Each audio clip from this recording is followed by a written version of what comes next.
sa'yo? Imbestigahan natin, okay lang? Okay lang. Ito ang aming tinatawag na light box. UV light ang gagamitin natin. Tapos dito, malalaman natin kung merong mga nagtatagong mga chismis dito. Ayan yan, dami. Batik-batik siya, may puti-puti. Yan, mga tira-tirang pareta. Kahit anong hugas pa lang, nalitirang sabon. Nakasalalay yung kalusugan ng pamilya. Ito yung mga pesos na siya. Ito, walang kasabon. Maliwan. Pero sa ngayon, okay na, okay ba? Facebook.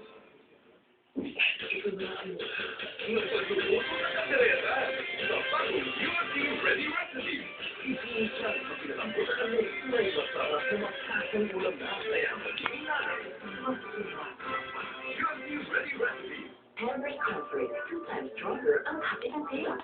Para may extra tibay sa iyong pwede. Tumutulong para imatay.